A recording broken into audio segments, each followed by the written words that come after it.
Hello friends, special food with आरतीमध्ये तुमचं अगदी मनापासून स्वागत. तर इडलीचा रवा वापरून छान असे पौष्टिक असे आप्पे तयार करणार आहोत आज. तर 1 वाटी इडली रवा, 2 चमचे उडीद डाळ, 2 चमचे मुगाची डाळ, 2 चमचे हरभरा डाळ. आता इथं इडलीचा रवा नसेल तर तुम्ही तांदूळसुद्धा याच्यामध्ये वापरू शकता. तांदूळसुद्धा आपण रेग्युलर जे खातो किंवा रेशनचे तांदूळ जे असतील तर ते सुद्धा तुम्ही इथे घेऊ शकता. आता इथं 2 ते 3 पाण्याने स्वच्छ हे छान मिक्स करून धुवून घ्यायचं. आणि मी इथं हे रात्री भिजवलेलं आहे. रात्री भिजवून आपण सकाळसाठी नाश्ता तयार करणार आहोत. डाळ, तांदूळ अशा पद्धतीचा जर नाश्ता तुम्हाला भिजवून करायचा असेल तर रात्री भिजवून ठेवायचं, जेणेकरून सकाळी ते खूप छान वाटलं जातं. म्हणजे एकसारखी बारीक जशी पाहिजे तशी आपल्याला पेस्ट तयार करता येते त्याची. तर रात्री भिजवलं तर खूप छान ते भिजलं जातं. तर रात्रभर भिजवून ठेवलं होतं मी. आणि याच्यातलं पाणी जे आहे भिजवलेलं ते काढून ठेवलं मी पेल्यामध्ये.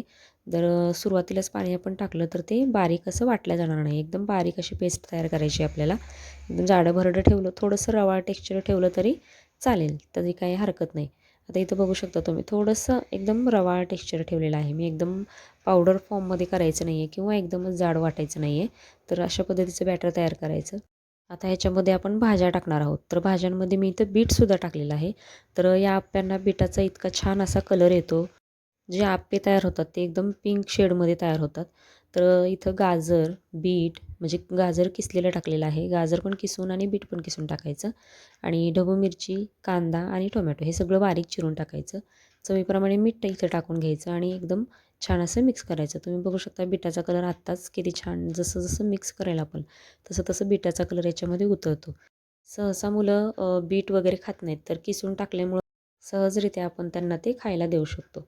आता इथं पाव चमचा मी सोडा टाकलेला आहे, खायचा सोडा. तर सोडा जर टाकायचा नसेल तुम्हाला तर हे काय करायचं, बॅटर आपण फर्मंट व्हायला ठेवलं नव्हतं. मग वाटायचं आणि 5 ते 6 तास म्हणजेच जसं आपण इडलीचं बॅटर भिजवतो आणि फर्मंट व्हायला ठेवतो तशा पद्धतीने हे तुम्ही करू शकता. पण सोडा टाकल्याने अगदी सॉफ्ट आणि कुरकुरीत, म्हणजे बाहेरून कुरकुरीत होतात आणि आतून थोडेसे जाळीदार मस्त असे आप्पे आपले तयार होतात. तर सोडा टाकायच्या आधीच मी आप्पेपात्र गरम करायला ठेवलं होतं, म्हणजे जेणेकरून आपण जेव्हा सोडा टाकतो त्यावेळेस पटकन ते पीठ आपलं फुगलं जातं.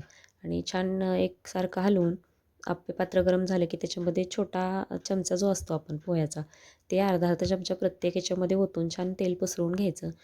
आणि डाळ रव्याचं जे बॅटर आहे ते याच्यामध्ये टाकून एक 5 मिनटं फक्त झाकून ठेवायचं. तोपर्यंत आपण चटणीची तयारी करून घेऊया. तर हिरवी चटणी करणार आहोत. तर त्याच्यासाठी पाव वाटी डाळे घेतलेत आपस, म्हणजे फुटाण्याची डाळ जी म्हणतो आपण, ती डाळे, हिरवी मिरची, फक्त 2 पाकळ्या लसूण घ्यायचा, कोथिंबीर, पुदिना आणि 2 चमचे दही. त्याच्यानंतर चवीप्रमाणे मीठ टाकायचं. 1-2 चमचे साखर टाकायची. म्हणजे हिरव्या चटणीला छान अशी टेस्ट येते. थोडीशी चटपटीत चटणी होते. तर मिक्सरमध्ये छान अशी एकदम बारीक पेस्ट तयार करून घ्यायची. म्हणजे बारीक अशी वाटून घ्यायची चटणी. आणि त्याच्यातच थोडंसं मी मिक्सरच्या भांड्यात थोडंसं 2 चमचे पाणी टाकून परत त्याच्यामध्ये टाकलं. तर आता ही जी हिरवी चटणी आहे ती अगदी घट्ट नसते, तर थोडीशी पातळच असते आणि आप्याबरोबर पातळ अशी चटणी छान लागते. तर इथं बघू शकता तुम्ही छान खरपूस अशी भाजून घ्यायची एका बाजूने. एक 5 ते 7 मिनिटानंतर खूप छान क्रिस्पी आप्पे होतात. आतून सॉफ्ट आणि वरच्या बाजूनेही छान क्रिस्पी होतात आप्पे. तर हलक्या हाताने लगेच निघतायत आप्पे. पात्र जर पटकन म्हणजे गरम असेल तर पटपट होतात आप्पे. तर इथं बघू शकताय छान क्रिस्पी झालेले आहेत वरतून. तर आणि कलरसुद्धा बघू शकताय त्याचा पिंक पिंक असा कलर आलेला आहे त्याला. तर मुलांना पण वेगळ्या कलरमध्ये नाश्त्याचे प्रकार खायला आवडतात. तर हा एक पौष्टिक पदार्थ आहे. तर नक्की ट्राय करून बघा. आणि तुम्ही इडलीच्या रव्याऐवजी तांदूळ जरी भिजत घातले तरी चालतात. तर आता आप्पे पात्र गरम आहे. दुसरे पण आप्पे याच्यामध्ये टाकून छान आप्पे तयार करून घेऊया.